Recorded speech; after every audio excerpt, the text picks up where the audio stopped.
Friends, welcome to சங்க எடுப்பாங்கரே. நம்ம இங்கே என்ன பண்ண போகிறோம்னா சிக்கன் கிரேவி பண்ண போகிறோம். நான் எப்போயும் பண்ணுற மாதிரி இல்லை ஃப்ரெண்ட்ஸ், இது வந்து கொஞ்சம் வெறுமனைக்கு இருக்கும். பார்க்கலாம் வாங்க, என்னென்ன இன்க்ரீடியன்ஸ் என்னென்னு பார்த்துடலாம். சிக்கன் எடுத்து வச்சுருக்கேன் ஃப்ரெண்ட்ஸ்.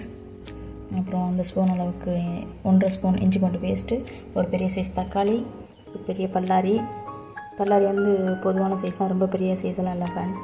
அப்புறம் கருவேப்பிலை, புதினா இலை வந்து ஒரு 4-5 மட்டும் எடுத்து வச்சுருக்கேன் ஃப்ரெண்ட்ஸ். அதுக்கப்புறம் பட்டை, அன்னாச்சி பூ வந்து உடச்சி வச்சுருக்கிறேன். அதுக்கு 5 கிராம்பு, அப்புறம் வந்து கல்பாசி ஃப்ரெண்ட்ஸ். அப்புறம் தேவையான சிக்கன் மசாலா எடுத்து வச்சுருக்கேன் ஃப்ரெண்ட்ஸ். அதுக்கப்புறம் பார்த்திங்கன்னா இறக்கும்போது மல்லி இலை தூரதுக்கு. அவ்வளோதான் ஃப்ரெண்ட்ஸ். வாங்க எப்படி பண்ணுறதுன்னு பார்க்கலாம். பண்ண போகிறோம் சிக்கன் கிரேவி. வாங்க, சட்டி சூடாகிடுச்சு. அதுக்கப்புறம் தேவையான அளவு எண்ணெய் ஊற்றிக்கலாம் ஃப்ரெண்ட்ஸ்.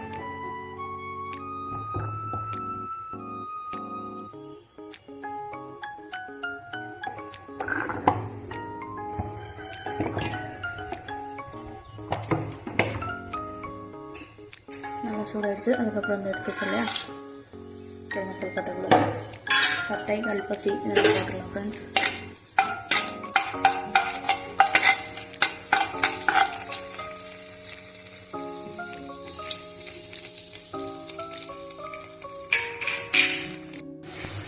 பார்த்தீங்கன்னா தெரியும் ஃப்ரெண்ட்ஸ், கொஞ்சம் அளவு வந்துடுச்சு.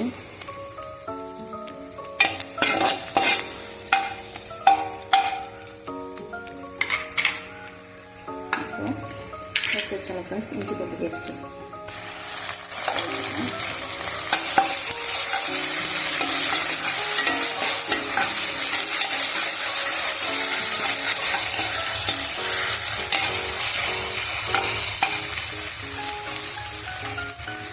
கூடவும் நறுக்கி வச்சுருந்தோம்ல தக்காளி, அதுக்கு எடுத்துக்கலாம்.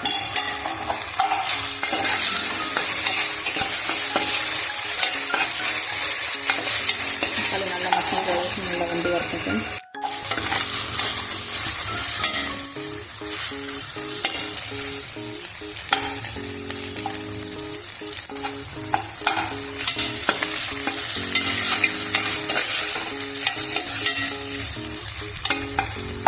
சிக்கன் ஆட் பண்ணிக்கலாம் ஃப்ரெண்ட்ஸ்.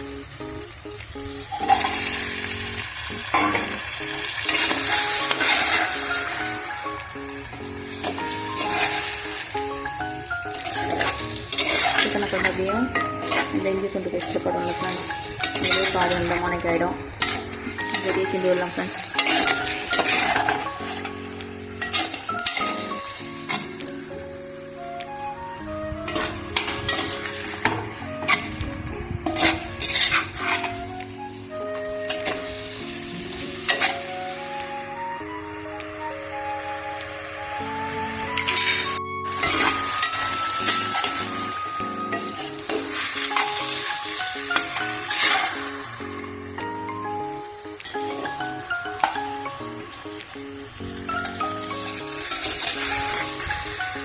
மசாலா ஊற்றிக்கலாம் ஃப்ரெண்ட்ஸ்.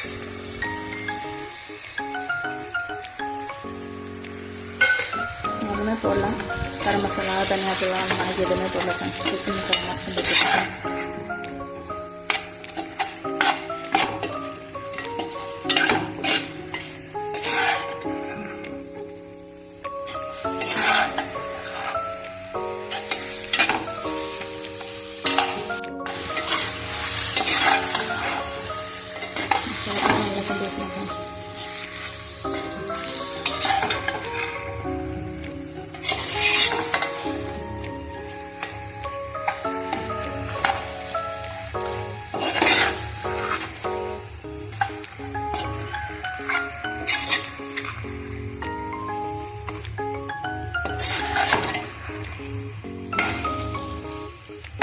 தேவையான அளவு தண்ணி சேர்த்துக்கலாம் ஃப்ரெண்ட்ஸ். தண்ணி ஊற்றிக்கலாம் ஃப்ரெண்ட்ஸ்.